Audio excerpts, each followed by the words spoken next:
Welcome to Armchair Expert, Experts on Expert. I'm Dan Shepard. I'm joined by Miniature Mouse. Hi. Hello.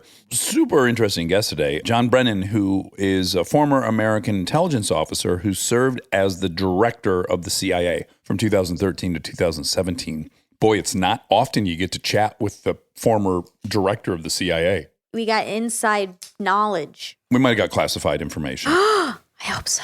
They might be coming for us. He has a new book out now called Undaunted, My Fight Against America's Enemies at Home and Abroad.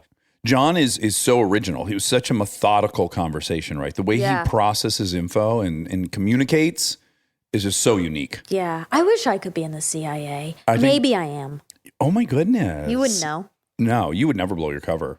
You would be a great operative. Thank you. Mm-hmm. Well, let's find out if John recruits either of us after this wonderful episode with John Brennan. Enjoy. We get support from Quince. So we've been talking about Quince a lot lately, and as we head into fall, it's the perfect time to reset your wardrobe with their amazing pieces. I think it's so fun to do when the seasons turn over to just spruce up your wardrobe with a couple specials, and Quince is the place. Totally. We're talking organic cotton, Mongolian cashmere, tailored chinos from just $60. Premium fit and quality you'd expect from a luxury brand designer. I love Quince. You know, I like it understated and subtle, and I like stuff that has high quality. And Quince checks all those boxes. I love a lot of stuff from Quince. Honestly, they have incredible premium denim, which is very important for fall. It's pretty much all I wear in the fall is denim. And Quince has such a good selection of quality denim. Their stuff is so versatile, timeless, and built to last that you just grab every single day without thinking. Right. And all of that for 50 to 80% less than similar brands. They go direct to ethical factories, cut out the middlemen, so you get all that quality without overpaying for it. We love that. And they do way more than clothes. They have bedding, cookware, bath essentials, travel must-haves, same deal, and great quality. Upgrade your everyday. Download the Quince app for app-exclusive offers or go to quince.com/dax. Get free shipping on your order and 365-day returns. Now available in Canada and the UK too. That's QUINCE.com/dax. We get support from Apple Gift Card. Back to school is here, and for many, that means some big life transitions. Whether they are heading into a new grade or setting up a dorm for the first time, you want to give them something that actually supports their growth and success. Apple Gift Card is a versatile solution because it takes the guesswork out of gifting. It's not just about a new pair of AirPods for focus. It's about giving them the invaluable chance to choose the digital tools and subscriptions that suit their unique journey. They can use it for productivity apps on the App Store, movie nights on Apple TV, or extra iCloud storage for all those new memories. With Apple Gift Card, it's so empowering to give the students their freedom to allocate their own resources. Celebrate their new academic chapter. Visit applegiftcard.apple.com to celebrate their milestones and gift one today. He's an armchair expert. He's an armchair expert. He's an armchair expert.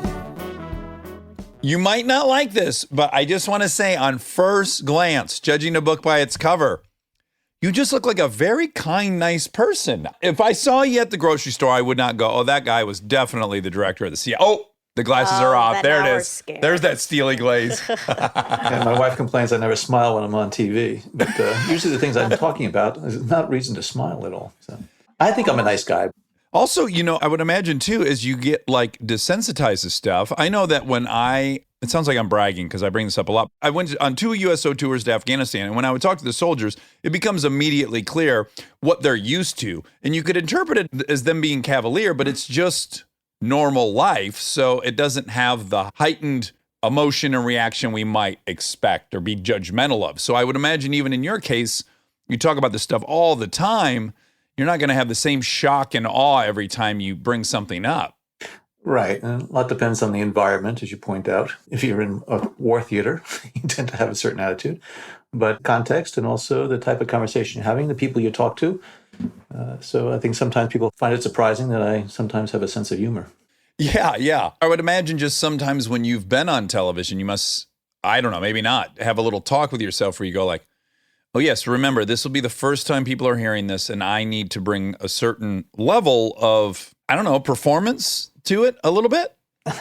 Yeah, maybe. I've had the opportunity to appear in front of Congress multiple times, and sometimes depending on the issue as well as the committee I'm appearing in front of. And, I have to prepare myself for the theatrics that I'm going to witness on the other side of the table. I don't know how you handle that aspect. When you see someone peacocking and grandstanding and you know it's just a performance, I would be so irritated by that. Yeah, well, I'm not a good poker player, so usually my face reveals my feelings. And more than a couple of commentators have pointed out my expression and my furrowed brow when a congressman person or a senator says something that is totally foolish.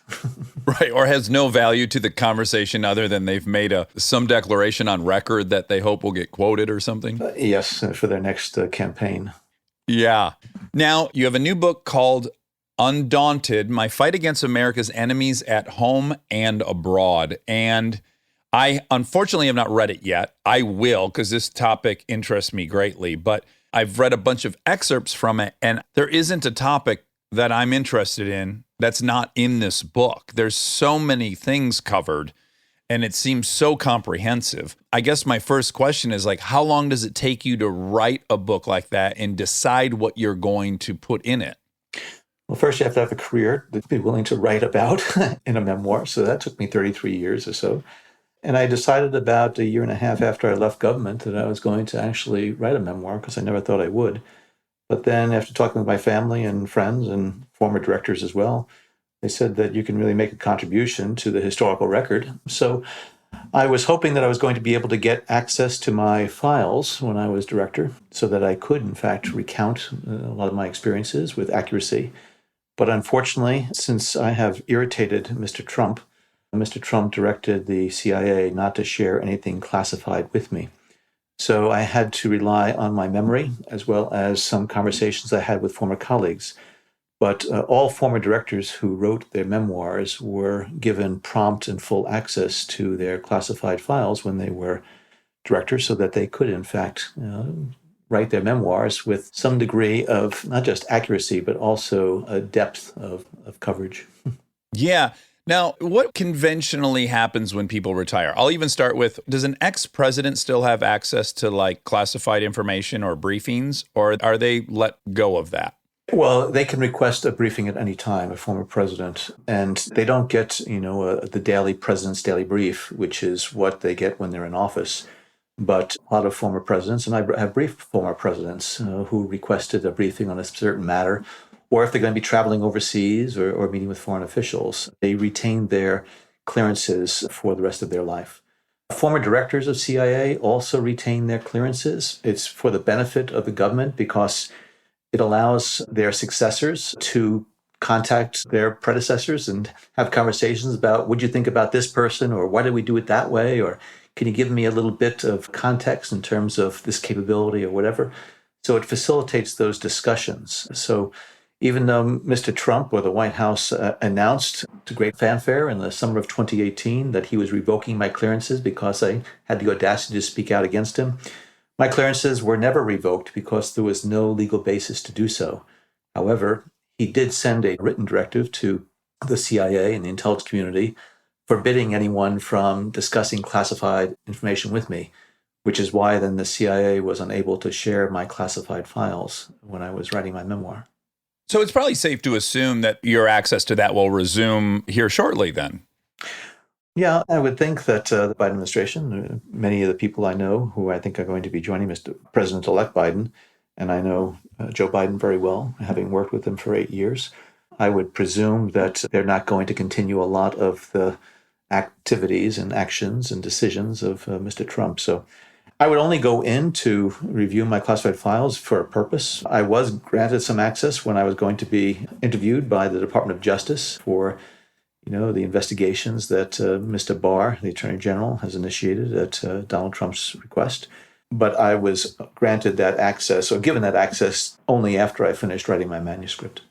And do you have pet interests? Like, imagine if I were you and I had spent 30 years in this job, I would have been tracking some things towards the end that my own curiosity would really want access. I would want to be able to check up on some things that I cared deeply about or spent a lot of time trying to help resolve. I have to imagine just also your own curiosity would want to check in on some things, wouldn't it? Well, I am very curious about a number of things that I worked at throughout the course of my career, but I don't believe that former officials should be allowed to access classified material in order to advance their own maybe personal interests or financial interests or whatever. There are a number of individuals and former directors who retain clearances because to serve on certain boards of directors for companies that do classified work, it requires individuals to have current security clearances, top secret clearances. I never pursued any of those types of positions or roles, so I didn't need the clearances for that purpose. But I can see why former presidents, vice presidents would need it. If I had a real reason, and I think if the reason was in the national interest to gain access to something, for example, if I was invited to go overseas and speak to foreign officials or my former counterparts, and I needed to have better sense of what it is that they might, be doing or up to, then I would make that request, and I believe the CIA then would grant the access as appropriate. But I think you can think of even the most simple example of someone taking over some managerial job at a business and then they cannot figure out how to get the break room cool. You want to be able to call the previous guy and go like, hey, what was the trick to get the break room cooled off without making the rest of the building icy cold? That same thing exists in your job. Whoever takes over your job certainly has some just questions that they would benefit your knowledge on. Absolutely. When I was director, I met with my predecessors many times. I called them in either collectively, because once a year I would have all the former directors and deputy directors in so they could be brought up to date about what's happening inside the agency. We would talk about what we're doing. I would seek their feedback and reaction because I think, they have tremendous insight based on their previous experiences. But also I would ask individual directors to come in, so I would have lunch with them to talk about a particular issue or something that they were deeply involved in. It really helped me. Yeah. And unfortunately, since I've left government, the only time I was asked to go back in, Gina Haspel, the current director of CIA, after she was confirmed, called me into her office and just, asked a few questions. But that was before I think I got involved in these contretemps with Donald Trump. Before you had the Scarlet Letter. Yes. So I'm going to start with just some of the most generic stuff that I guess we could assume most people know, but that I think maybe some people would not know, which is just the distinction between the CIA and, say, the FBI. And you would be best to delineate that difference for us. Well, the CIA is an organization of the U.S. intelligence community, which consists of about 17 organizations. The CIA's mission is to understand what's happening around the world outside of the United States in terms of the threats to our national security interests. The CIA basically has 5 missions. One is to collect intelligence clandestinely. CIA officers go overseas and recruit spies so that they can provide CIA information about what's going on in different parts of the world. Another mission is all source analysis, which is that the CIA analysts are the ones that take in all the information, whether it be clandestinely acquired or whether it be open source information, and provide the assessments to the president and to other senior officials. Another mission is counterintelligence, trying to understand the threats to the United States that Russia, China, or other countries pose. Another mission is on the foreign liaison side. CIA officers spend a lot of time interacting with their counterparts around the globe. I spent a lot of time traveling and speaking to our allies and partners, as well as to the heads of services of Russia and China, because we need to have that interaction. And then the 5th mission is covert action. This is when a president decides to do something overseas to try to shape developments and events, but to hide the hand of the U.S. government. And he will tap the CIA to carry out those types of activities, such as the CIA's detention interrogation program, the raid against bin Laden. These are things that are kept quiet and covert until a president decides to uncover them. So again, the CIA's focus is overseas. The FBI has the domestic law enforcement responsibility to investigate crimes against federal law, but they also have an intelligence collection responsibility. So they have confidential contacts. They will try to get people to provide information about maybe organized crime or narcotics trafficking or even proliferation activities. They also have representatives overseas called legal attachés who work in embassies and coordinate closely with their CIA counterparts. But the real difference is FBI is law enforcement, CIA is intelligence. FBI focuses primarily on the domestic scene, while CIA focuses on the foreign field. Okay, so now as we dive into some of this stuff, I want to say that I have an immense gratitude for the work that the CIA does. I feel just so grateful that we have such an accomplished agency that is doing the work it does. And I am also very critical of a lot of the stuff that the CIA has done. So I just want you to know where I'm coming from. I share those views on both sides. Okay, great. Yeah, I don't think I'm like coming from it from a left or a right. I just have deep admiration and I have deep criticism. So as this unfolds, but one of the things I just wanted to go into is an operation that I found incredibly impressive and one that begged the question to me, why don't we put more resources into this approach? Could you tell us a little bit about what happened in Afghanistan in the immediate wake of 9/11 with the CIA? Well, the CIA had been involved for many years in Afghanistan when the Soviets had occupied Afghanistan. And the CIA was the organization that worked with a lot of the Afghan rebels, the Mujahideen, the ones that were fighting the Soviet occupation. And so the CIA worked with other services in the region, providing weaponry, providing training, providing assistance to those locals to push the Soviets out, which was successful. And then once the Soviets were pushed out of Afghanistan, I guess the CIA's presence there became less prevalent and less numerous. But Osama bin Laden was one of the members of that Mujahideen. The CIA never really worked with Osama bin Laden when he was a member of that opposition, Afghan opposition.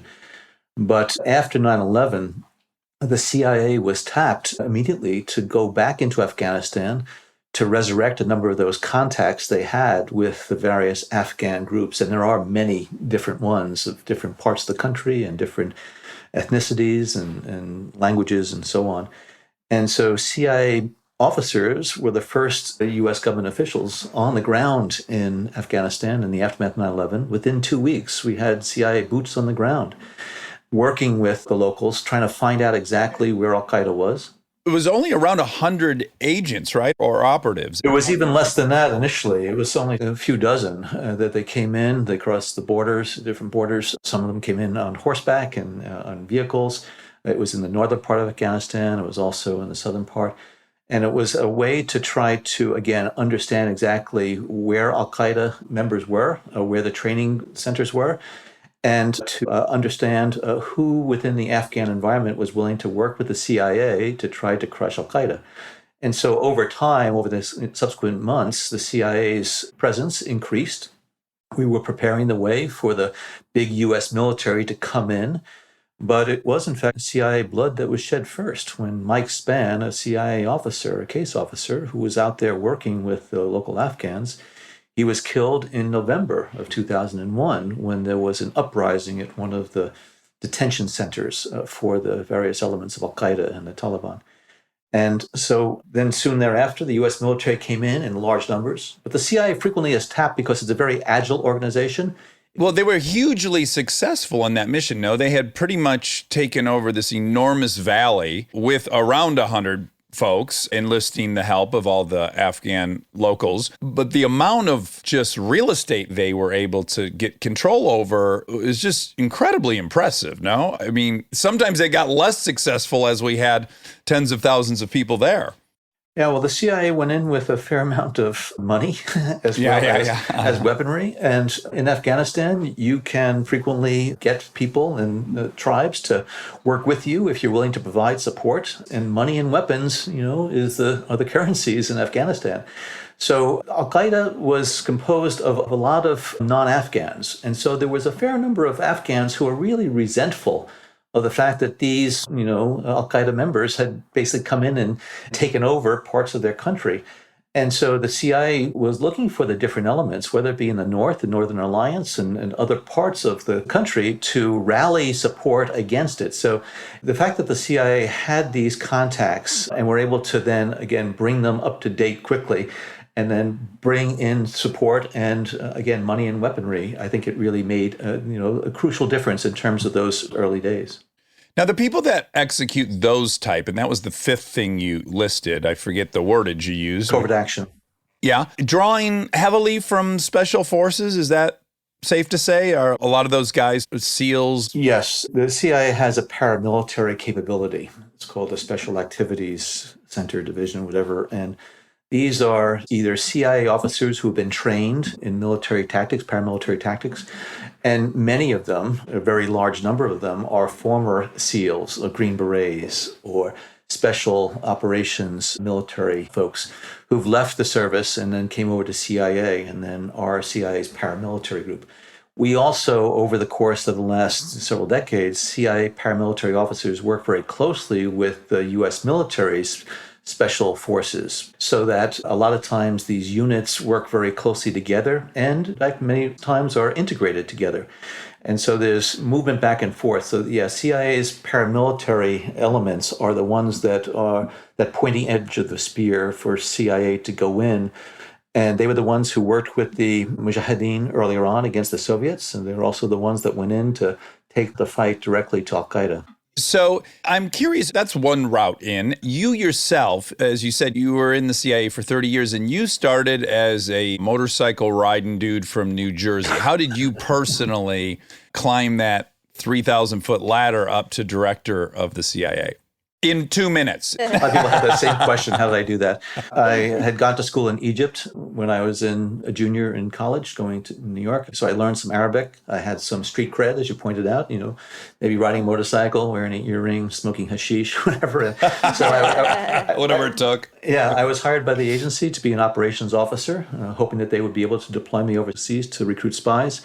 When I got into the agency, I felt that my skills and interests were better aligned with the analytic side of the agency. Well, really quick, you had a psychological examination at that time, and the administrator of that determined you weren't a good candidate for that. Is that true? Well, before the CIA hires somebody, they'll conduct a number of tests, polygraph tests as well as psychological testing.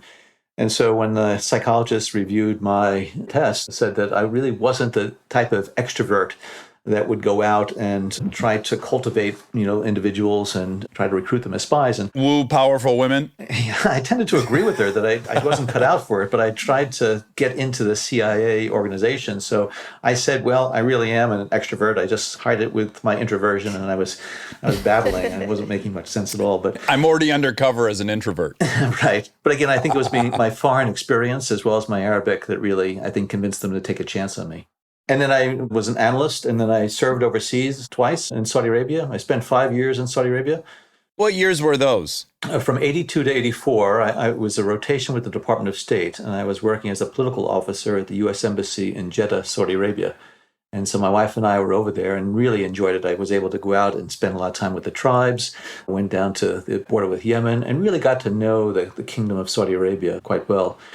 We went back then in 96 to 99. I was the senior, U.S. intelligence officer in Saudi Arabia, responsible for the entire kingdom.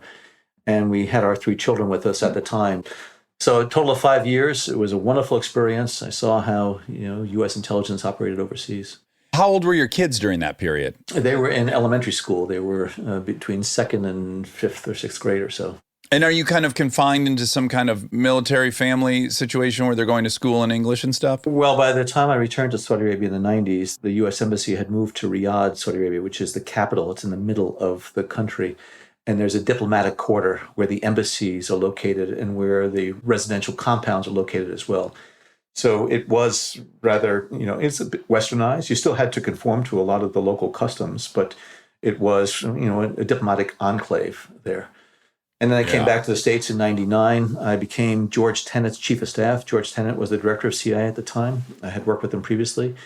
And then became deputy executive director of CIA. I was in the right place at the right time. I had the opportunity to be President Clinton's daily intelligence briefer back in the early 1990s. And sometimes it's just, again, having the opportunity when people say, are you willing to do this? Are you willing to go overseas? And I seized it because I was trying to gain as much experience as possible throughout my career. And I retired from the CIA back in 2005 after 25 years of service. I went out to the private sector to see what it was like to earn a living outside of the appropriations of Congress, which was interesting and challenging. Came back in when President Obama was elected, and he was gracious enough to invite me to work in the White House with him. I had the office underneath the Oval Office. I was his counterterrorism and Homeland Security advisor during his first term. He also had submitted you to be the director, and you withdrew that nomination, yeah? Yeah, after he was elected, and I had never met him during the campaign, but a week after he was elected, he invited me to Chicago. We spent some time together, and then he invited me to be the nominee to CIA. But given that I was in CIA during some of those controversial periods, Advanced interrogation techniques period? Right, yes. And even though I wasn't in the chain of command at the time or wasn't involved in that program, I was still a senior CIA officer. And so the left came out of the woodwork and said, hell no, Brennan shouldn't do this. And I told President Obama he didn't need that type of headache early on in his administration. So I bowed out. But in fact, I think it was fortuitous because I got to know President Obama very, very well during those first 4 years, working with them every day in the West Wing of the White House.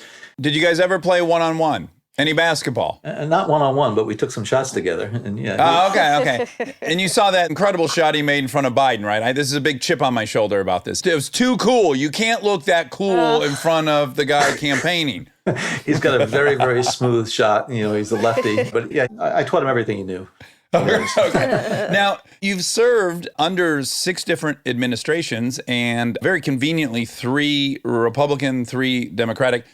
Is there a pattern, or does each era evolve so much that there isn't a pattern or a stereotype? Well, there are similarities as well as significant differences, as you can imagine. All 6 of the presidents that I served, from Jimmy Carter to Barack Obama, all approached their responsibilities and duties with great seriousness and tried to do everything they could to advance the interests of the American people and the United States. And even though I disagreed with a number of the policy decisions that those 6 presidents made, I never once doubted that they were doing things, again, in the best interest of the country, and were not doing things to advance their own personal interests. And so that was a strong, I think, similarity.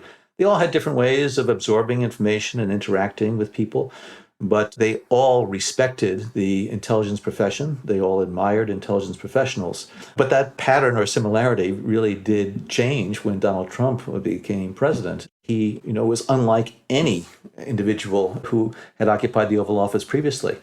So though they were Democrats, Republicans when they were elected, and they continued to, I think, have partisan, feelings and sentiments, they really tried to represent all Americans and conducted, I think, their responsibilities in a very, very appropriate, thoughtful, and admirable manner. Well, what's interesting is we've interviewed a few mayors, and they've both had similar things to say in that, regardless of whatever your politics are, once you get the job, the reality of running the city becomes your number one mission. It transcends whatever political opinion you might have. You have to get the trash picked up. You have to get this and that done. It becomes a very pragmatic job. And I would imagine the Democrats must enter that job with a history of some cynicism and loyalty to civil liberties and some maybe distrust of the CIA, whereas I would say historically, the Republicans had seemed to be more embracing of the intelligence community. Are those fair assessments historically? Yes, I think that's right. Certainly over the last 50 years or so. Yeah, and then so Trump came in and he is on a Republican ticket and a Republican president, and yet he seemed to have the least amount of trust in the intelligence community, or, disdain almost at times. Well, he also came in with the least understanding of the intelligence community, the least appreciation for the U.S. government's role, organization, ethos. He has no sense of history. And so he was really ill-prepared, ill-equipped, and lacking, I think, the attitude that is needed. So although he embraced some of the Republican positions because he knew that that was going to, help solidify his standing with the Republican base, with a very conservative right-wing base, I don't think he has strong feelings about any of these policy issues, quite frankly. He just tries to determine which way his political winds are going to blow and then try to, put his sails out accordingly. Well, the reason I brought up the mayors is I would imagine, and I've thought a lot about this with Obama, who's someone I deeply admire and just love, truly. And there have been a couple things that I guess ended up shocking me once he was the president. one of them being his militaristic bent. I guess not that I think he made any wrong decisions, just I thought, oh, that's a little different than what I was expecting. And I guess my conclusion was, you must get in that office and you must get that first brief. Your eyes must open up very wide to what's going on around the world and the reality that you're the person who's been tasked with protecting all of us. And it must be a big eye-opening experience to really start understanding what's happening around the world in its totality. Yes, and you said you were surprised by his militaristic bent. I don't agree with that characterization, but I can understand how you and others have that feeling because of a lot of the counterterrorism practices in particular. Like I said, really quick, I just want to be very clear. I didn't disagree with any of them per se. I just was like, oh, I guess that's not what I was expecting. Yeah. Stay tuned for more Armchair Expert, if you dare. We get support from Skims. Oh man, do I love Skims. I've been living in the Skims lightweight cotton collection all summer, and I have to tell you, getting dressed has become so easy. I just throw it on. It just feels right immediately, whether I'm grabbing coffee or I'm on the couch all day or I'm out, even going to dinner. The cotton is so lightweight and breathable, which in this heat is a non-negotiable. The cotton jersey t-shirt, I just need everyone to know about this one. This one hugs in all the right places. It's very soft and it still looks and fits the same after months of washing, which is very hard to do, I feel, with t-shirts. I've been wearing the black cotton jersey t-shirt with basically everything all summer long. It goes great with any patterned skirt or shorts or pants. I mean, anything truly. I believe that's probably my favorite piece from the cotton collection, but they also have great lightweight cotton thongs that are so comfortable and they're cute. That is a very, very hard mix to achieve, especially with undergarments. I feel if you can find some that are cute, but also comfortable and do the job, that is a win. And Skims has really, really figured that out with the lightweight cotton collection. Shop Skims cotton and all of my favorite pieces at skims.com. After you place your order, be sure to let them know we sent you. Select podcast in the survey and be sure to select Armchair Expert in the drop-down menu that follows. This podcast is brought to you by Squarespace.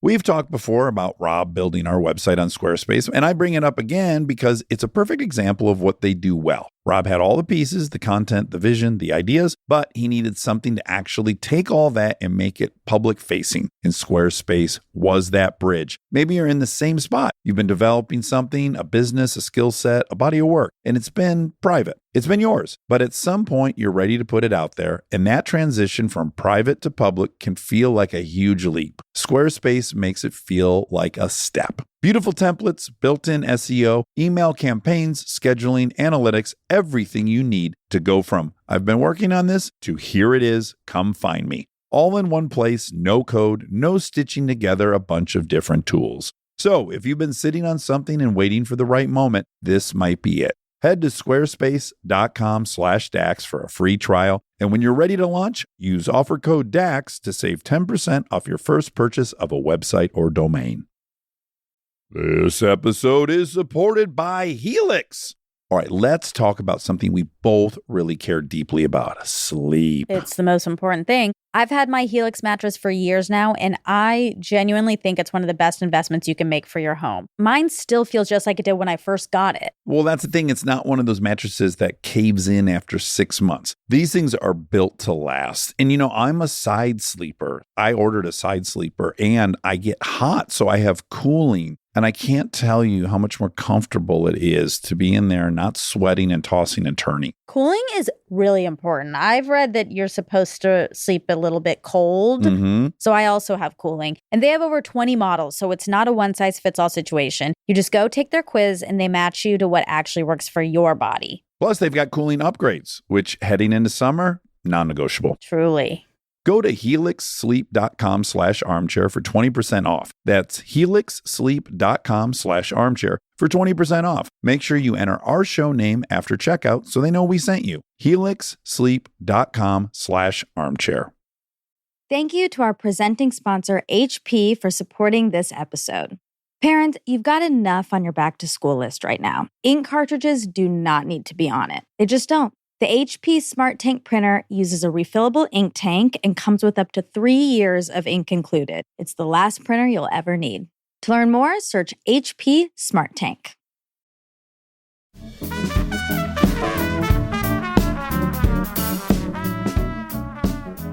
Well, as you point out, once somebody becomes president, they have the responsibility to protect American lives, wherever they may be. That's the foremost responsibility of a president of the United States, to ensure the well-being, the welfare, the prosperity of the American people.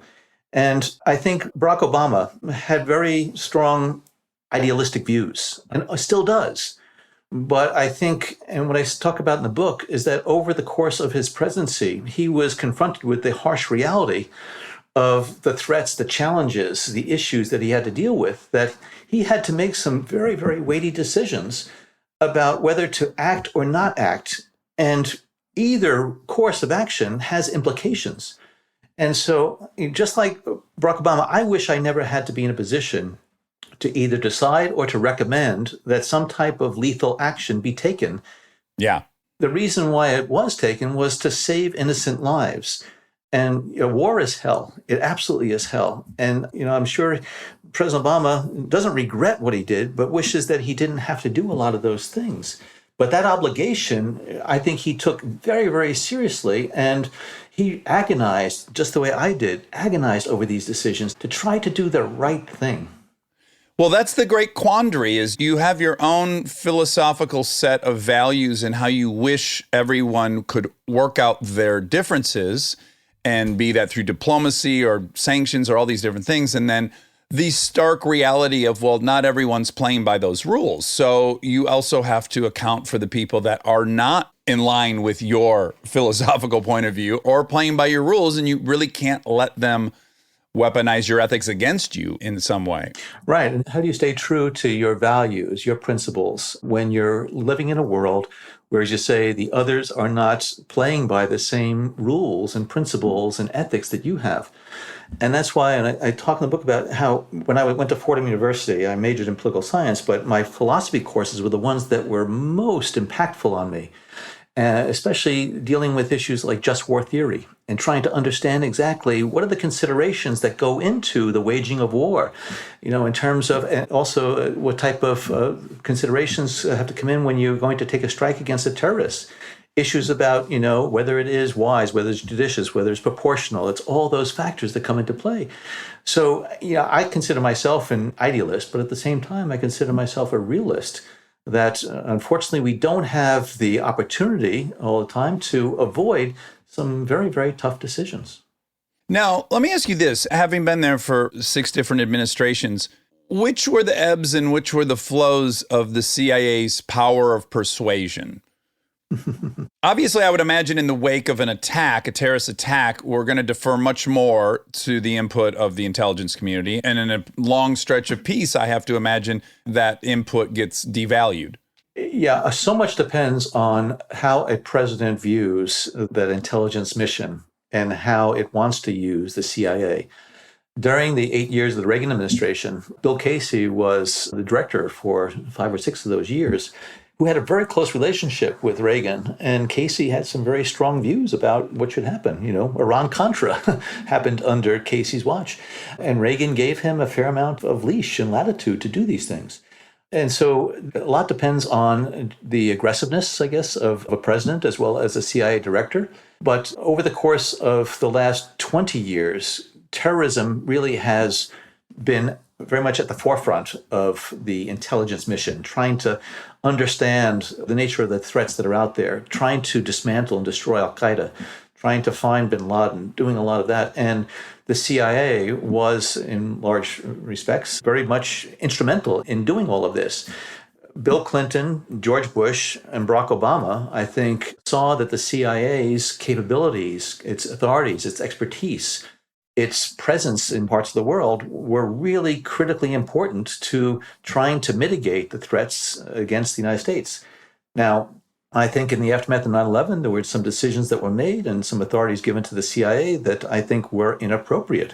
But the CIA is almost duty-bound to salute when they're asked to do something that is duly authorized by a president of the United States, which is deemed lawful by the Department of Justice. And that detention interrogation program, and even those enhanced interrogation techniques and waterboarding, were deemed lawful by the Department of Justice. They were authorized by the President of the United States. And so that's why I take issue when people refer to it as torture, because torture is illegal by definition in U.S. law. And you can criticize the Department of Justice determinations at that time. And I do disagree with those memos that were written by John Yoo and others.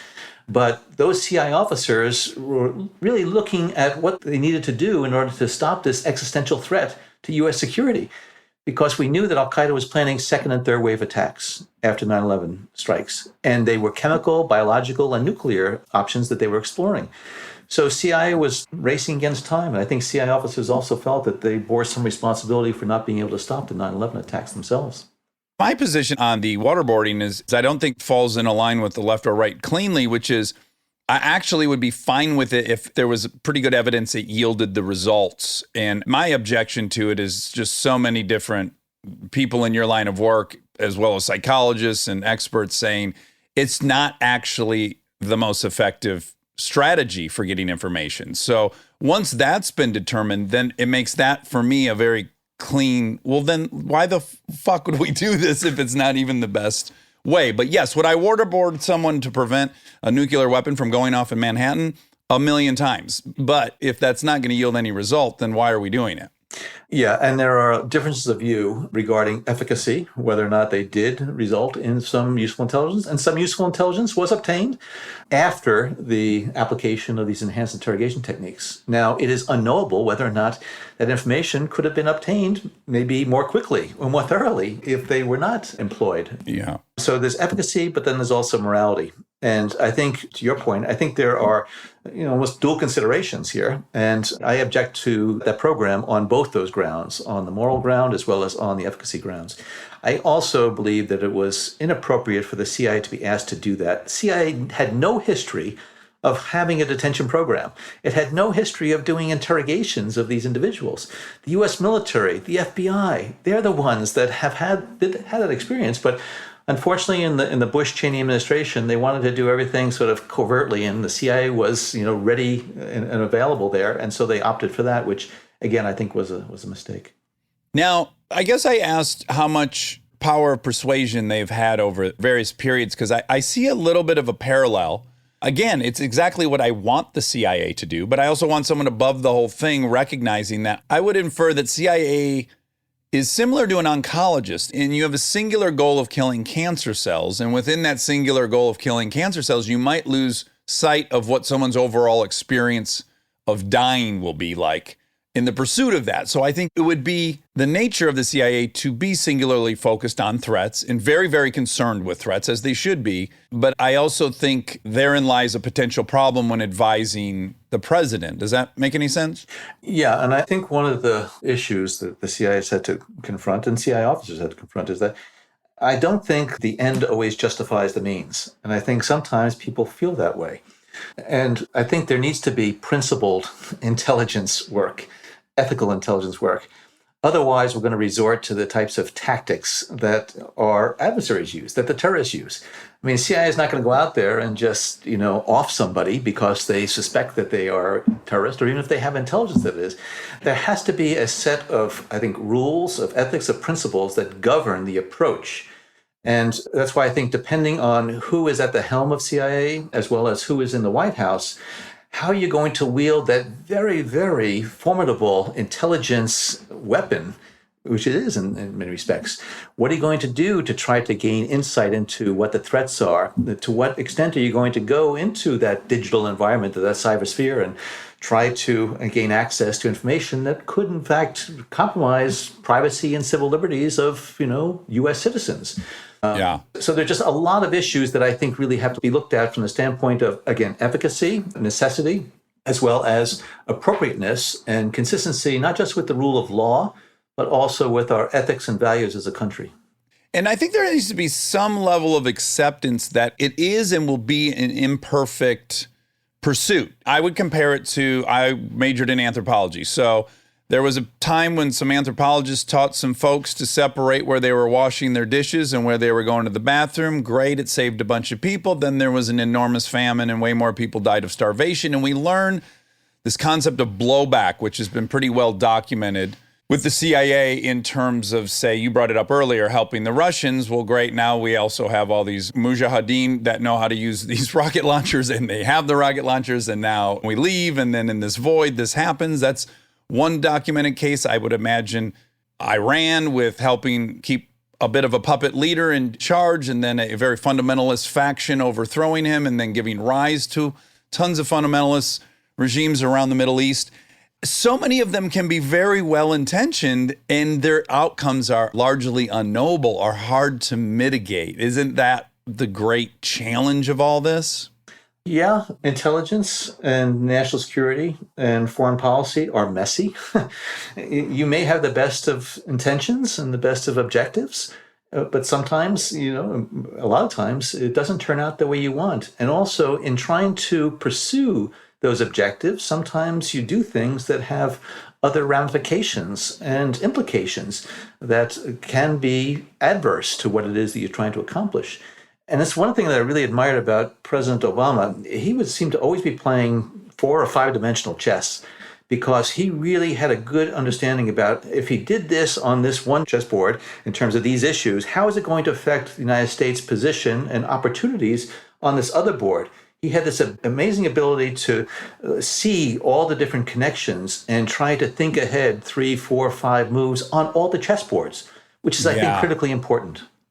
Yeah, and I'll go directly into that. I just wanted to say, would you ever get frustrated in your role as the director that the failures are generally well known and documented, yet you aren't really allowed to brag or advertise the big successes? The attack that was thwarted, maybe you intercepted some plutonium going somewhere. Generally, you can't really come out and say like, hey, look what we did in the pros category, can you? No, but you also cannot refute things that are, just totally, totally specious as far as the types of things that CIA has done. Because otherwise you'd be, stomping out these brush fires all the time. Somebody claims that the CIA assassinated somebody. Well, if you say, no, we didn't, then what happens when something else goes on? You have to say it. So, yes, it was frustrating, certainly as a director, but when you grow up in the intelligence profession and business, you understand that your successes are not going to be, the source of ticker tape parades. Very rarely does the CIA success, make it to the front headlines of the paper. Bin Laden was a good example of one that did, fortunately. Yeah. But there is so many in CIA's history, both on the failure side as well as on the success side, that will continue to be shrouded in secrecy. Did they get declassified after some period of time, or are there some that no? There's a regular process to declassify certain materials, and some things are, but some things will always remain. Even things related to the JFK assassination. There's a lot of things there that, documents, cables, other things that, for a variety of reasons, usually it's for sources and methods protection. That's what it has to really be. Yeah. It can't be just because it's embarrassing. But I would love to hear the greatest hits. So I know some of the greatest stumbles. I would love to read about the greatest hits. I think it would be of value. Yeah, and a lot of them are things that were done heroically by women and men of CIA over the years, putting themselves at great risk to get behind enemy lines or to go into, adversarial countries and try to collect clandestinely information, meeting with contacts and sources, and CIA officers going to great lengths to protect the identities of those who spy for us overseas. Really, the creativity, the ingenuity, as well as just the skill and daring is really quite impressive. And CIA, over the course of its history, have had many, many of those instances where, again, valor and bravery and success really were the result of these operations. Well, I hope the office party was really rowdy. I hope at least internally you guys got to really high-five one another, if not in public. Frequently in individual components. If something happens that, people are holding their breath, and I was involved in many of those things where I would hold my breath because something was, going wrong, and, a lot of things were at risk. When things go well, there's some champagne corks that are popped. Okay, now back to the multiple chessboards. What I think you would be really qualified to help us understand, and this was one of my frustrations over the last 4 years, is what felt like a pretty naive understanding of what national security entails. So I think keeping our safety is a little more complicated than it may appear. On the surface, you could look at maybe aid we're giving to a country and think, why on earth are we subsidizing that country? Or why do we invest so much in NATO? But that investment we make in other countries is really pennies on the dollar, isn't it, when measured against what a full-scale war costs us? Yeah, although the United States, I think, is unrivaled in terms of its superpower status on the military, political, economic fronts, the real strength of our international position is due in large part to those relationships that we have established over the course, particularly over the last 75 years since World War II. The alliances, the partnerships, the leadership role that the United States has played in multilateral organizations, helping to forge different types of agreements. And so it's very important for the United States to continue to leverage that because Russia and China are our main global competitors. And it's important for the United States to not just rely on those relationships as we do, and help to invest in democracy in those countries because democratic systems are going to be ones that we want to align with. But also it allows us to use those relationships to push back against the Russians and the Chinese and others, whether it be at the UN or whether it be as a result of Russia's activities vis-a-vis Ukraine or takeover and annexation of Crimea and other types of things. So if the United States does not have that suasion, that moral standing, those relationships, its ability to really counter a lot of our adversaries around the globe is far more limited. Well, and we can easily imagine a country on the brink of a famine, and we know that in the event of this famine, there's this military rebel faction that will most certainly gain power of the country should they fall into actual famine. Like there's all these many layers that we're hoping to avoid 3 steps ahead, right? That might not seem on the surface when you're reading the newspaper why we give this country or that country this amount of money. You might not be being told the whole story, which is this growing coup happening. And if we allow this, water rights issue to happen, then we're just ushering them in. And now we're looking at an actual war. Yeah, you're right. There are multiple objectives frequently, or multiple considerations when the United States is involved in certain issues. I worked very closely on the Yemen issue when I was in the Obama administration. And I think President Obama was surprised at how much time he had to spend on Yemen. It was certainly a locus of very, very dangerous terrorist activity on the part of Al-Qaeda in the Arabian Peninsula. And a lot of the attacks were launched out of Yemen. But there was also a real humanitarian crisis. The country of Yemen has been impoverished and it has been beset by foreign intervention. And so when we pursue our counterterrorism programs and activities, I always wanted to keep in mind that the Yemeni people also needed help. They needed the assistance. We needed to help develop their institutions of governance and of justice and making sure that their law enforcement and military and security services were going to be professionalized and not just fall into, this, self-destructive activity. And some of those objectives frequently are at odds with one another. Because as you point out, sometimes you're trying to do something in a part of the country, but you know that there are extremist or terrorist groups that are there. And you say, well, we don't want to do anything that's going to allow those terrorist groups to thrive. Well, no, you don't want to do that. But at the same time, do you really want to drive the Yemeni people into the ground? I mean, the amount of poverty and malnourishment and medical diseases and stuff, it's just in Yemen is just awful. And that's why the United States, I think, has a particular responsibility to look at the variety of concerns and interests and objectives that we need to pursue in these countries. Well, and if we recognize that in countries where opportunity is prevalent and fulfillment is obtainable, that the drive towards fundamentalism, militaristic actions, those things are all inversely related, right? So we benefit generally from countries flourishing and being democratic. And it could be a lot cheaper for us to help those places be flourishing with opportunity than deal with the result of no opportunity. Absolutely. And Somalia is another good example of a country that really has just been so maltreated, both by its people as well as outside.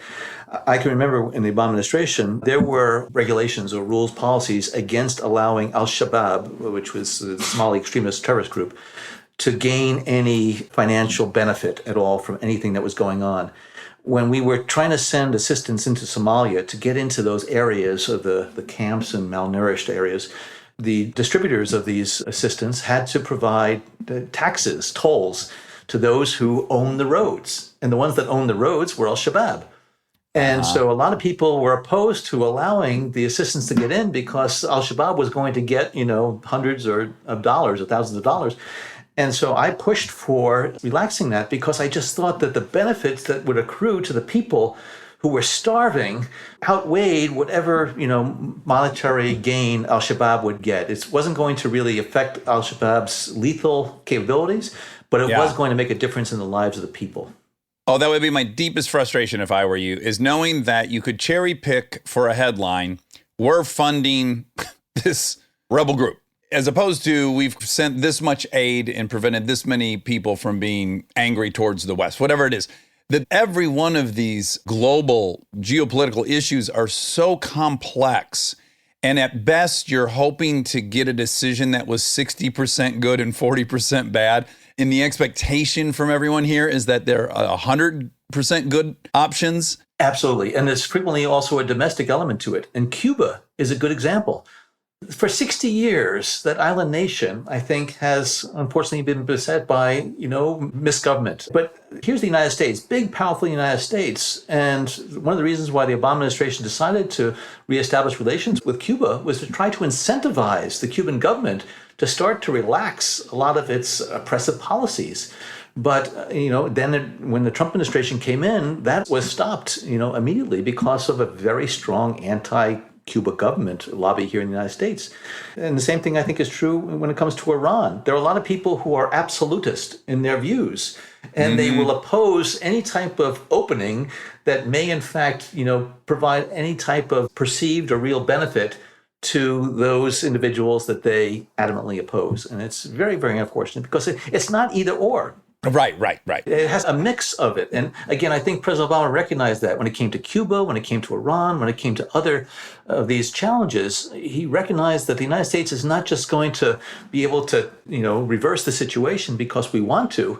It's that we really have to find a way to maneuver to a better place for those involved. Yeah, it's the total lack of downriver thinking that kind of plagues everyone. Now, on that topic of the bizarre ways that our national security, and maybe not what you would think of immediately when you think of national security, but many people, many experts believe that climate change will have serious national security implications.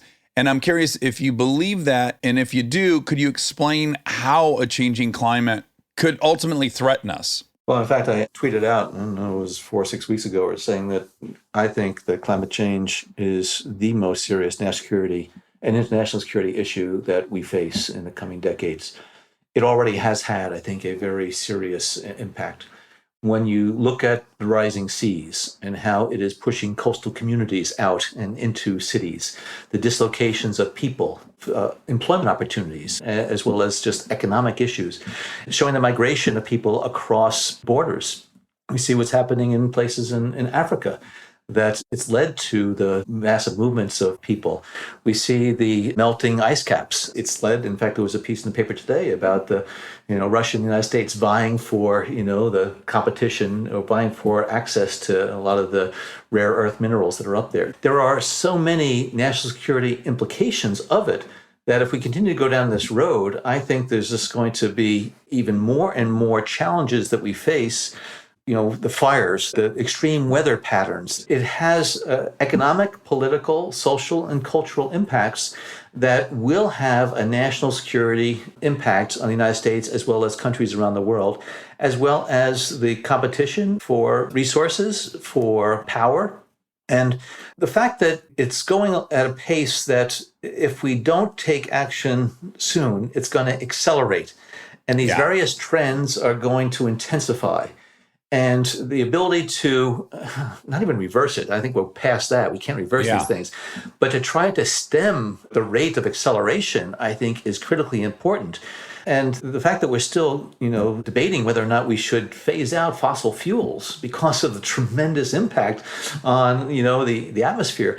These are things that, unfortunately, given the fact that we're involved in this partisan bickering over almost trivial stuff, and we're ignoring the bigger issues like climate change, like the digital environment and how we're going to grapple with those problems there, it just shows that we really need to get our act together, both internally in the United States as well as internationally, if we're going to have a effective concerted effort to try to stem some of these more strategic challenges that are out there. But unfortunately, it frequently gets into the too hard to do category.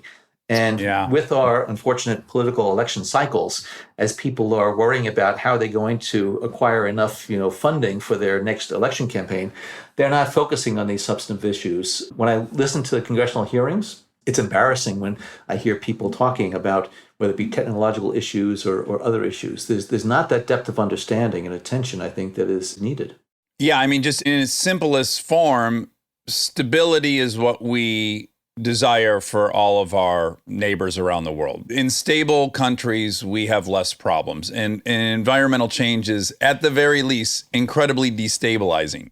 It is. And unfortunately, I think a lot of the recent trends globally in countries that are having to deal with these very, very serious challenges, democracy is messy. And I think too many governments and countries are opting now for more authoritarian practices. I think that's one of the reasons why Donald Trump was able to, become president, because he was appealing to those individuals who want that strong man to sort of deal with these issues. And it doesn't matter if, the person is just speaking lies, basically. And unfortunately, the Chinese model, which, as Xi Jinping, who's the head of government, military, and party, he doesn't have to deal with, elections or this messy democracy stuff. And I think that's a very, very dangerous trend that we're seeing around the globe. Yeah, I'm sympathetic to actually the folks because complexity and nuance is exhausting, and I understand the desire for binary. I understand the desire for they're good, they're evil. That's a shithole country, that's this country. Like, it's not that I can't understand the appeal. I just wish everyone had more of an appetite for complexity, I guess. Stay tuned for more Armchair Expert, if you dare. We are supported by HP. If you're a parent or you know one, like I do, or you can help take care of kids, you already know what August feels like. It's not summer anymore, it's the pregame. The supplies list, the forms, the "we need this printed by tomorrow" texts that come in at 9 p.m. And I say this as someone who's been on the receiving end of those texts in a former life. You're ready to help, and then the printer says no, out of ink, blinking at you, useless. It's such a small thing, but it will absolutely derail your night. So when I heard about the HP Smart Tank printer from HP, America's most trusted printer brand, I thought this is the kind of thing that actually makes life easier, not in a big flashy way, in a one less crisis way. Instead of those little cartridges that run out the second you need them, the HP Smart Tank uses refillable ink tanks, and it comes with up to 3 years of ink included. 3 years. That's 3 back-to-school seasons without the cartridge panic. HP can't fill out the forms for you, but they can make sure the printer is never the reason you're up past midnight. Search HP Smart Tank. We are supported by Walden University. You know that feeling when you've been thinking about making a move, going after the degree, the promotion, the thing you keep telling yourself you'll get to someday? Walden University is built for that moment. For over 50 years, Walden has helped working professionals get the W, the knowledge, the skills, and the confidence to create real change in their careers and communities. Their programs are designed around your life, not the other way around. With Tempo Learning available in select programs, there are no rigid schedules or set weekly deadlines. You move at your own pace. And Walden's faculty aren't just academics. They're practitioners who bring real-world experience into everything they teach. From your first class to career coaching and beyond, Walden is your partner the whole way. Take the first step and learn at a pace that works for you. Visit waldenu.edu. Walden University. Set a course for change. Certified to operate by Chev. This episode is brought to you by SoFi, the all-in-one finance app where you can bank, borrow, and invest all in one place. Let's talk bank accounts for a second. The average bank savings rate is 0.39% in interest. You're earning pennies on your savings, but it does not have to be that way. With SoFi High Yield Checking and Savings, the money barely making moves sitting in your savings account can earn over 8 times the national average savings rate with eligible direct deposit. No account or overdraft fees, which feels rare these days. You can get your paycheck up to 2 days early, perfect for getting ahead of a bill or grabbing what you need right when you need it. Plus, get up to a $300 welcome bonus when you sign up with eligible direct deposit. Sign up for SoFi Checking and Savings at SoFi.com/armchair. SoFi Checking and Savings is offered through SoFi Bank N.A., member FDIC. Terms apply. This episode is brought to you by ServiceNow. Look, I have my dream job. I get to talk to folks I admire like crazy and ask them virtually any question that I want to. I can't imagine a better way to spend my time. But even dream jobs have some not so dreamy parts, the stuff that gets in the way of the actual work. Now, that's where ServiceNow's AI specialists come in. They don't just tell you what you should do about your busy work. They actually do it, start to finish. Cases closed, requests handled, no extra work for you. So you and your team can focus on what matters most, which for me is, are they obsessed with male bodies on the same level as I am? They never are. To learn how to put AI to work for people, visit servicenow.com.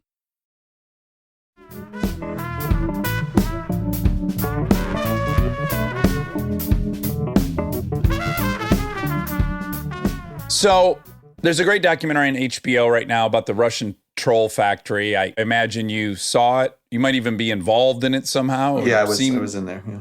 Okay, great. I'm not done with it. I think I'm only halfway through the first one. But, there's this interesting predicament we're in, which is we have had enormous military dominance throughout the world. And that is really afforded us because we have this enormous GDP and we give a pretty huge percentage of that GDP. We earmark it for defense. So the financial barrier has kept Russia's military power from keeping pace with ours. But on the internet, there is no barrier for entry. It's very affordable to be on the internet carrying out missions. And I have this bizarre fear that with the history of the Russian chess players, okay, they have historically been much better at chess.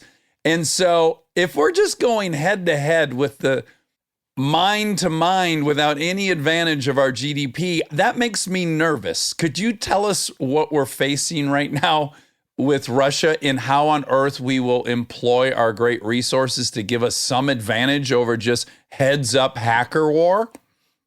Well, resources certainly are very useful in terms of defending a country. You need that. But it's not just the amount of weaponry you have. It is the type of weapons you have. It's also how you employ them, how you use them to leverage them. It's one of the reasons why the North Koreans, Kim Jong-un, have been so successful. They wanted a nuclear capability because they see that as a leveler as far as dealing with the big powers, especially the United States. It's a real deterrent. So with the technological advancements that have been taking place over the last several decades and the ability to put either munitions on target or to exploit that digital environment in order to disrupt, disable, destroy the mechanisms for using weaponry or using capabilities and resources, that is something that I think we, the United States, need to continue to work on and refine because yes, Russia has a very formidable nuclear weapons arsenal. That's one of the reasons why they are our major global competitor. China doesn't have as large a nuclear capability, but it has one. But nuclear weapons alone are not going to be what is going to make a difference in the future. I think there are other types of things. I mentioned digital, very sophisticated cyber actors that are out there working on behalf of the Russians or the Chinese or, non-state actors that also have tremendous capabilities in that area. What are the areas in terms of genetic engineering or different types of biomedical exploration and experimentation? When I was at the White House and as a Homeland Security and Counterterrorism advisor, I really got to know a lot about the biological agent field. And it's a scary field. that Yeah. you don't need an actual military weapon. If there are these biological agents that are developed and then distributed, they can cause great havoc, both in terms of, deaths, but also the psychological impact. So I do think that the United States, looking out over the next, 80 years of the century, really has to anticipate the different mechanisms and means that adversaries and players are going to use in that international environment. And it's not just going to be tanks and planes, nor drones and missiles. It's going to be other types of things in order to leverage capabilities, and frequently insidious ones, that can really make a difference as far as trying to push one's agenda. I think we're starting to learn, thank goodness, with the documentary you're in, and also, say, the social dilemma. We're learning that we have been led down paths with technology, and quite often the holder of the reins has been actors in Russia, actors in China. And I guess what I'm looking for from you is a blankie. Why are we positioned to outcompete them if it ultimately is just devious plans that can be unleashed on the internet without any huge cost to the actors? Well, I think there are a lot of things that are going on inside the U.S. government and inside the U.S. scientific community that give me confidence and hope that we're going to be able to sort of work on these issues in the future. A lot of things don't see the light of day, but there are a lot of super secret programs in Department of Defense and other places to try to understand what our adversaries might be throwing at us so that we can develop some type of defensive systems in order to counter them, as well as to figure out how things can be developed on the offensive side even before our enemies do it. Not for us to employ it, but again, to understand just the limits of science and technology. When I think about over the last 40 years, when I started at CIA back in 1980, we didn't even have personal computers on our desks. There has been such an acceleration of technological advancement, and people who are born today or 10 years ago or so, they don't understand just how rapid that change has been. Yeah. When I look out over the next 20, 30, 50 years, that is just going to continue at even an accelerated rate, and it's going to fundamentally change our lives, just our daily lives, but also it's going to change the ability of individuals or countries to be able to exploit science, technology, you name it, in order to advance their interests. And unfortunately, we have a world that is composed of people who are doing things for the betterment of mankind, but we also have individuals who are trying to find ways to hurt others. And that's where I think the responsibility of government, of a president of the United States, of the CIA and others, is to try to understand all of those shoals that are out there that really could be quite disastrous for our country as a whole.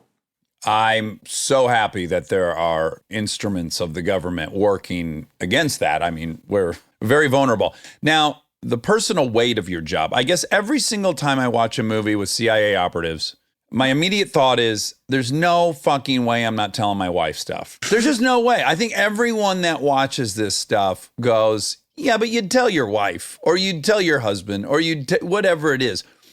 What is the toll of being in a relationship and having an enormous wall up from some sector of your life? Or do you tell your wife? You can tell us. We won't tell anyone. We'll mute your answer. No, it does take a toll. And as I relate in my book, my wife and I, we've been married 42 years, but after my joining the agency, within the first year, we separated for a year. It's because that I was taking my, obligations, very seriously, as I needed to, but she was no longer a part of my life, that she was used to.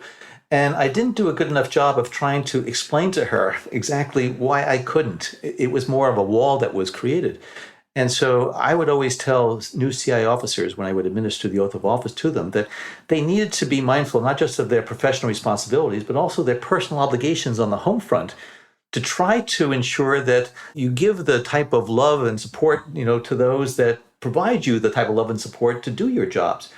But on the Bin Laden raid that I was involved in, my wife, Kathy, didn't know about it until the night that it actually happened. Oh, I'd be pissed at you if I were her. I mean, come on, you're going to kill Osama and you're not going to tell me?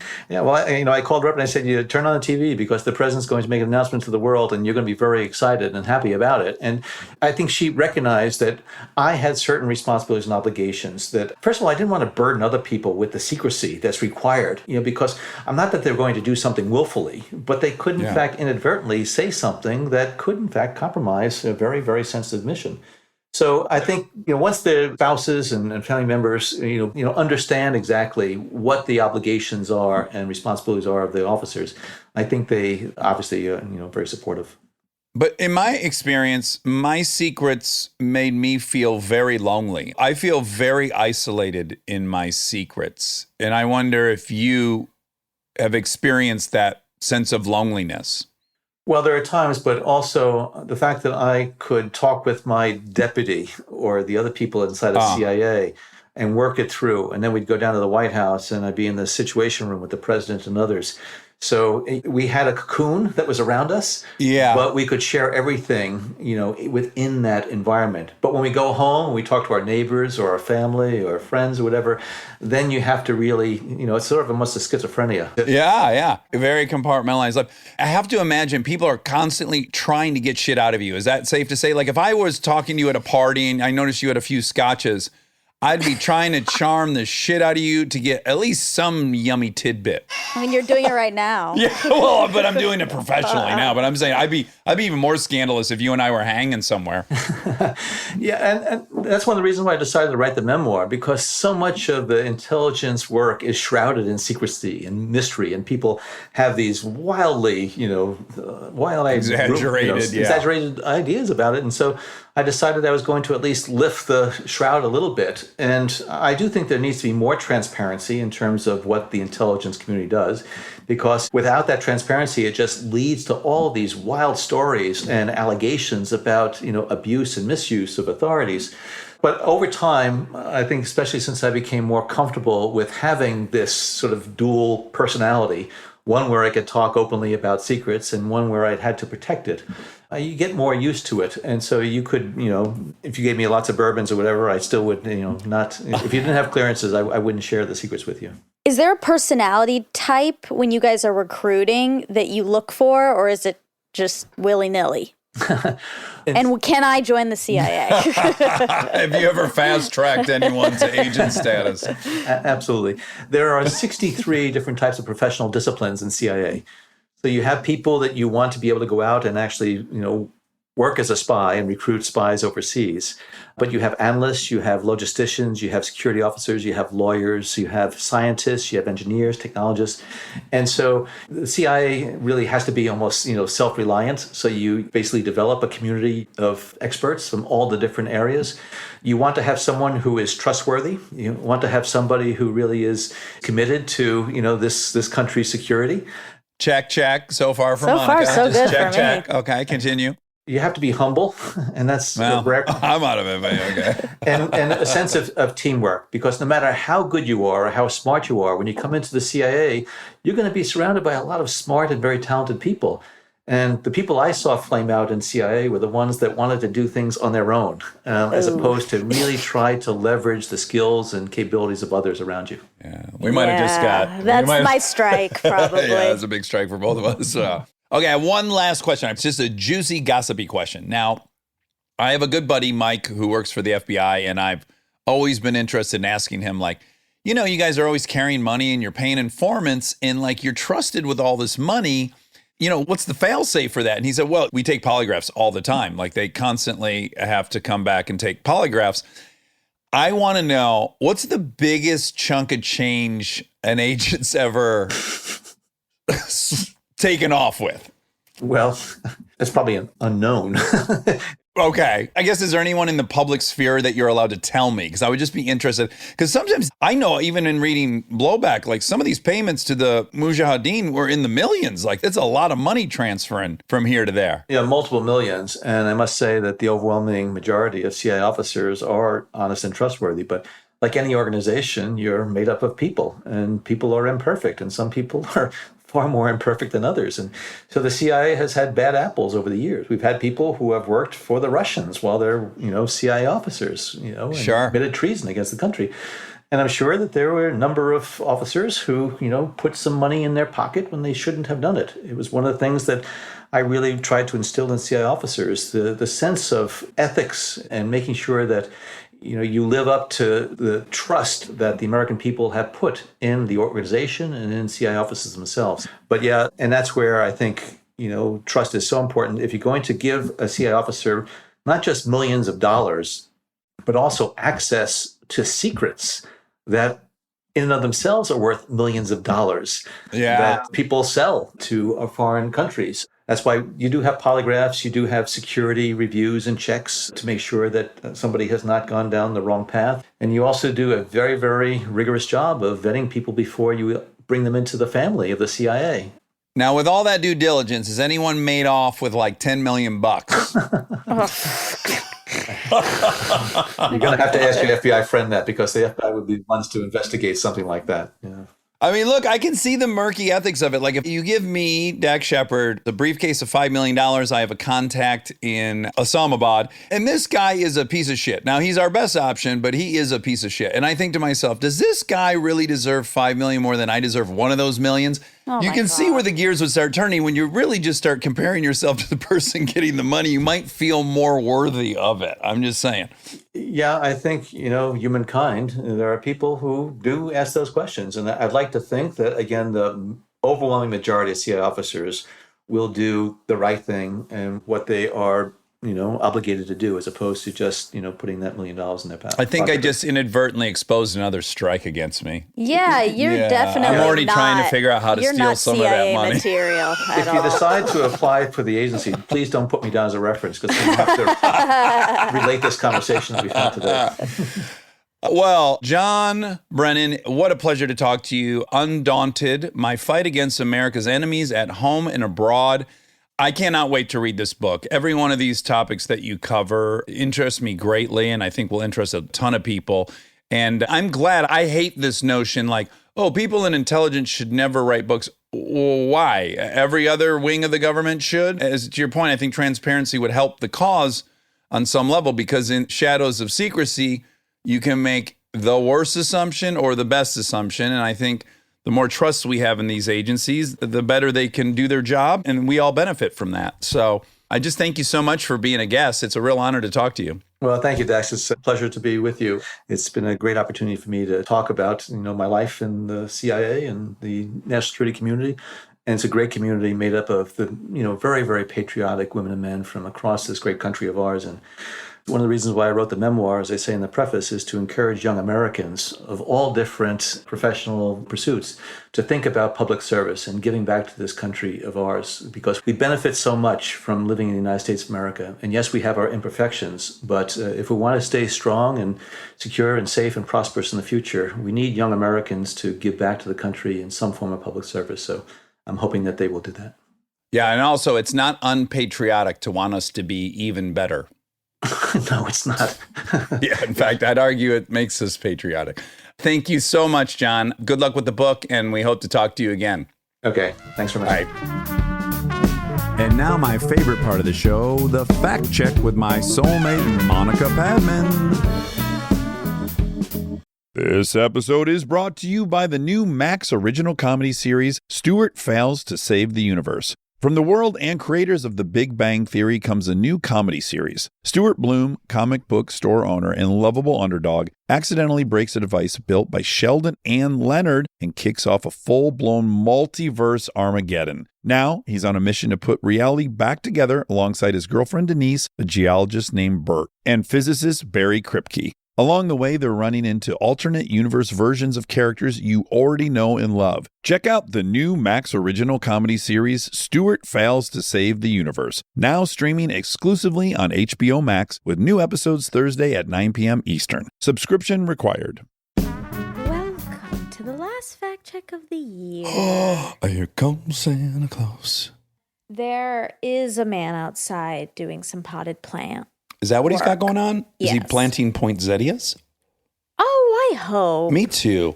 Although aren't they poisonous for small animals and babies? That's kind of the fun of it. It's like, baby. Ooh. Yeah, you're right. There's a plausible threat. Mm-hmm. It heightens everything, kind of like the pine needles during the under Christmas tree. you think Coitus. for coitus. Yeah, for coitum. As I said, this is my first real tree by myself. And it's because you shamed me. Oh. You said that the most Indian thing about me was my fake Christmas tree. So I got a real one, and it smells delish. Well, if that was a thank you, you're welcome. Okay, sure. Thank you. Thank you for shaming me into getting. Well, let me just ask you this: do you like the real Christmas tree more than the fake one? Yeah. Except I do anticipate very much not liking this Christmas tree once Christmas is over. And you got to drag it out to the curb. And I got to figure out what to do, how to get it out. Hey, you just drag it right out. Jess is the dad of the Christmas tree, so maybe he'll take care of it for me. Yeah. But I normally can't because I go home. Yeah. And I'm not going home this year, so I get to relish in the smell. Isn't it intoxicating? Oh, it's the best smell. Ours don't smell enough. I'm really disappointed with the smell factor. Well, man, I used to get a big Christmas tree for my tiny one-bedroom apartment in Santa Monica, and it reeked in there like Christmas tree, and I loved it. Have you ever sprayed the branches? Every time I spray the branches, I feel it gets a new kick of smell. Oh, it's like a catalyst for the stink. I should do that for sure. I should get a little mist. You have a cute little mister bottle? Yeah, see? Is it an old hairspray bottle or? Oh, it's that. Oh my God, that copper thing? Yeah. You are so fancy. Well, when I come here, I'm intimidated by how classy it is in we here. already know you don't like fanciness, so. No, I like your fanciness a lot. Well, good. I like that you're fancy. Well, that's mixed messages. Sure, that's my signature. Anywho, spraying the needles seems to give it an aroma. A little turbocharge it. Yeah. Speaking of turbocharge, we watched the race, the Formula One race. Danny Ricciardo. Yeah, we kept an eye on him, close eye on him. I was sad because Verstappen crashed in the first lap. Yeah. Were they in Monaco? They were in Bahrain. Oh. Their second week in a row. That's one thing I am excited about when I marry Daniel and become the Princess of Monaco. Monica of Monaco. Yeah. They go to very specific locations for their races, and they're all very exotic. Incredibly exotic. Yeah, I'm excited about that part. You'll tour with him during the season? Of course, we'll need to cheer him on. What a wonderful, supportive wife you're going to be. You don't think your own career is going to interfere with being on the road with him? I'm sure we'll have fights about it, but I want to be at all the races I can be at. Okay, good. Yeah, I'll do my best. I want to. You'll be nervous though, right? Of course. I'm already nervous when he drives. So you'll want to be there, but you'll be very nervous. Yeah. Oh, and you think now he doesn't want me there? No. Because of the nervousness? No. I know how to pretend like I'm normal. Oh, okay. I just didn't know if you were going to enjoy that. I'm not going to enjoy it. Okay. I'll be nervous, but I'll also... feel elation when he's safe? Yeah, and when he wins. Do you think you'll attack him in the hotel room after he's been safe? Because you'll be so grateful he's still alive? Yes. It's like he's returning for more every weekend. Exactly. Wow. I'm sure it will cause many problems, but it will also be fun. You'll be willing to take those on? Yes. Yeah. You're up for the challenge. Well, you're in Bravendorf. Gryffindor. Yeah. Yeah, so that you're not running from any challenges. Oh, no. No. What's your favorite ornament on my tree? Can you see well from over here? Yeah. My far vision is still pretty good. Okay. My nearsightedness is in a fucking nosedive. Like daily, I notice it's worse. Yeah. So you're gonna have to. Remember, get I tried to read the lyrics and hold the phone close to the microphone. It couldn't be done. I had to pick whether I wanted the music to be there or I could read it. Yeah. How do you feel about that? I'm pissed. Yeah. I hate it. It's like a sign of age. Although, can I give this update? So in the last month, I've had a CT heart scan. Yes. With the contrast. And they can literally look in every vessel of your heart and then tell you how much plaque you have. And there's many vessels in there. I want to say there's like 13. Well, that came back 0% plaque, which I was so delighted about and quite frankly shocked. Yeah. Then I got my colonoscopy and endoscopy. They put the camera down my throat and my butthole. Up my butthole, down my throat hole. To meet in the middle? Oh, I wish. Zero polyps. Zero polyps.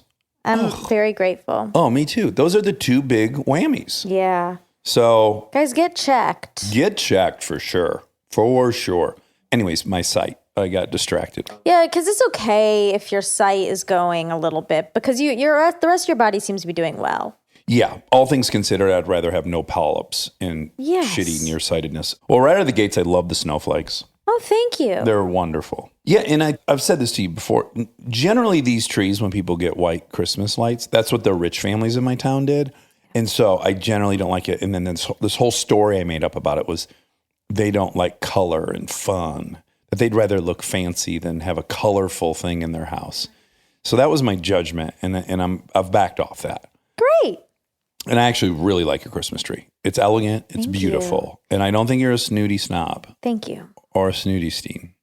There is a whale I thought you might like. Where's the whale? The whale is that kind of steel, the metal piece above the pink macaroon.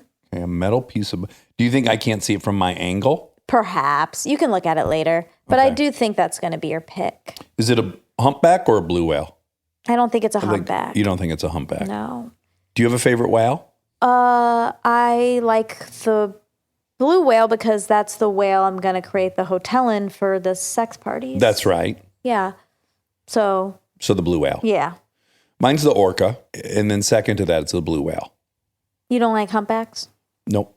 I don't dislike them. Okay. I'm just not drawn to them. I don't particularly think about whales often. Not even dolphins or orcas. Now, for anyone who's in the audience who just bristled at the fact I said dolphins, I just want to say dolphins are toothed whales. Okay? So don't get mad. So are orcas. Orcas are toothed whales. People don't think orcas are whales? Well, a lot of people point out that orcas are dolphins. That's what they'll try to say. Oh, really? Let me Yeah, look. but they're all whales. Yeah, And killer whale, I whale. might add. That's right. But they might say that just means it kills whales.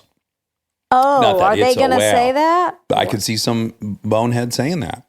But all things are true in this case. They're dolphins and they're whales and they're toothed whales. I do like orcas now that I'm looking at them. I like their coloring. Can I tell you some things about them that might make you like them more? Sure. So I want to say, and I could be wrong about this, I think they're the only animal on planet Earth that has a larger neocortex to mass ratio than humans. Really? So conceivably, they're smarter than us.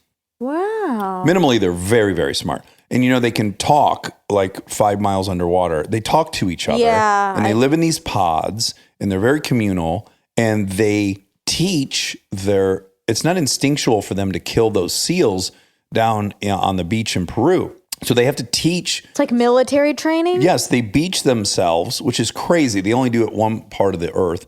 They beach themselves and grab a snail, and they've taught themselves how to wiggle back into the ocean, and they spend tons of time teaching their little babies. Oh, my And that's why gosh. you think they're malicious, because when they get a seal, they don't eat it right away. They take it out into the water, and they play volleyball with it. They kick it back and forth with their tails to celebrate, so the kid will get excited about the whole thing. It's a way to Oh, my celebrate, God. to encourage them to try it. Oof. Isn't that cool? I just found a whale poster that I like. Oh, let me buy it for you for Christmas. You have so many things to buy me for I know. Christmas. I got a busy day ahead of me. Okay, looking at this, I think the type of whale I have on my Christmas tree is a sperm whale. Sure. The Moby Dick whale? Yeah. Yeah, okay. I like that kind. I like that it has a flat face. It's very traditional Yeah, okay, blue whale. But I like blue whales because I like that they're blue. and elusive. And Very limited edition. the most limited edition. Shit, really? Yeah. Oh, then I like that the most. They're so elusive. There's almost no footage of blue whales. They live so far in the deep. And should we go over some of their stats?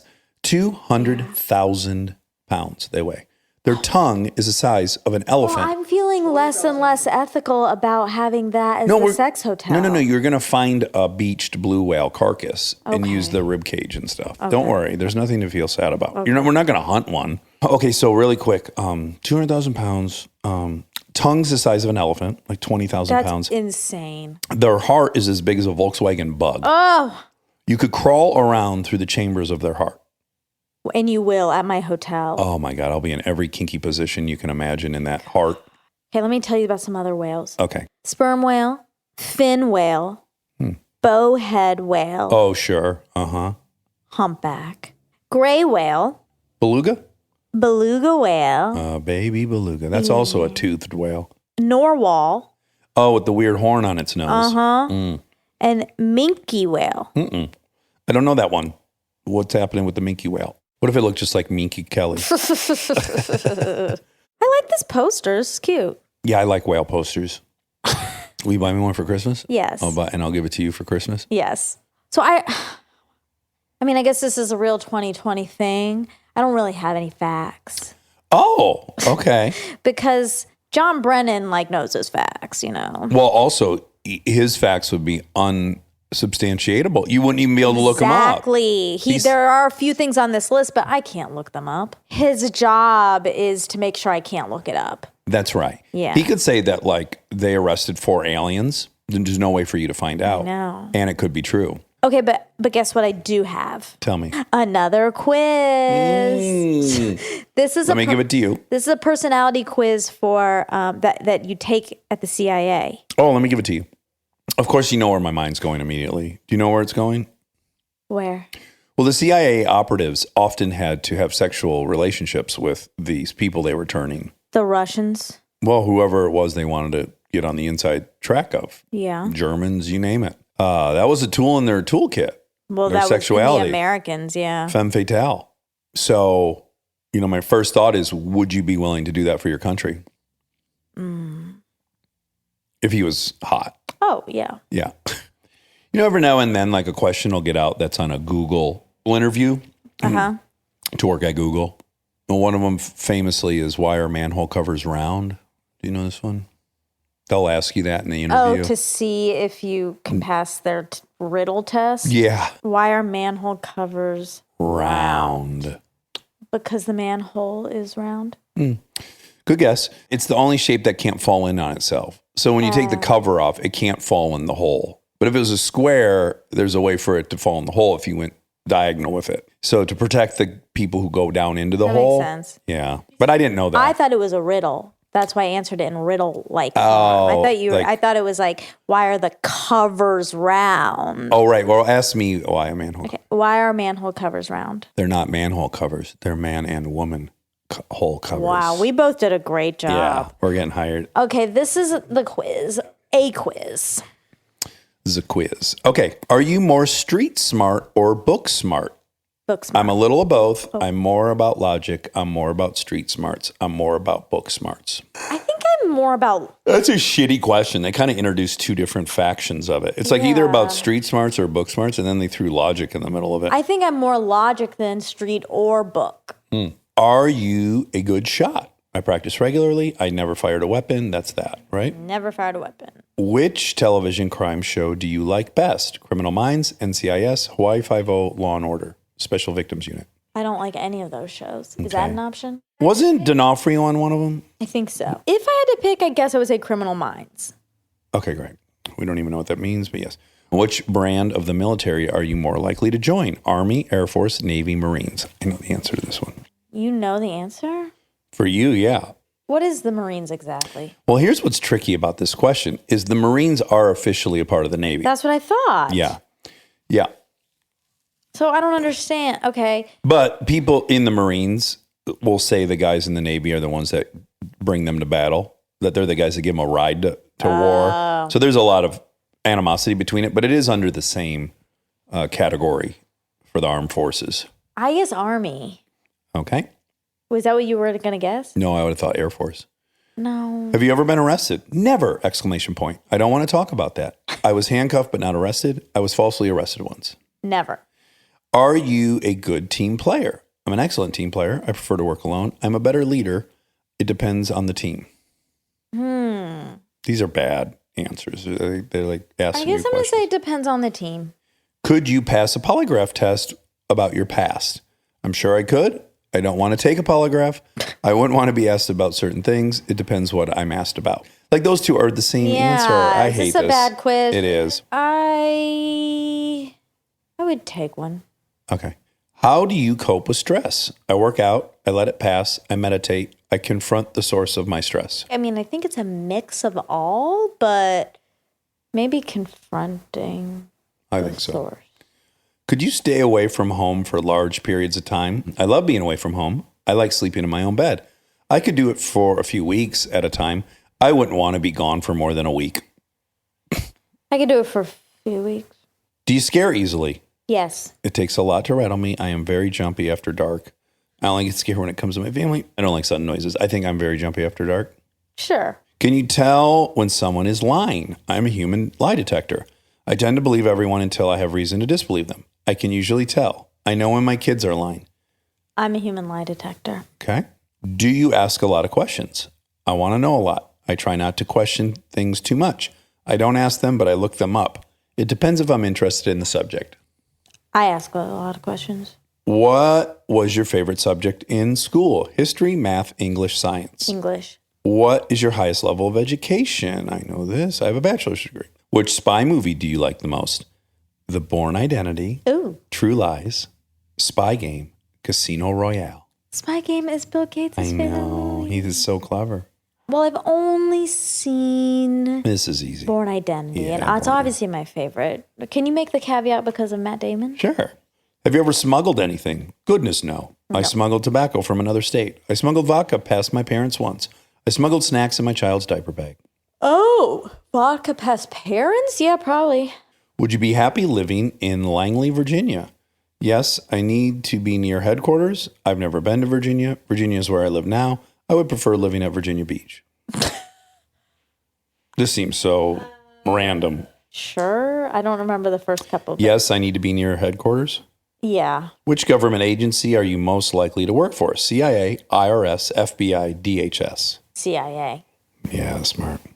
What law enforcement job would you like the least? Judge, police officer, lawyer, parole officer.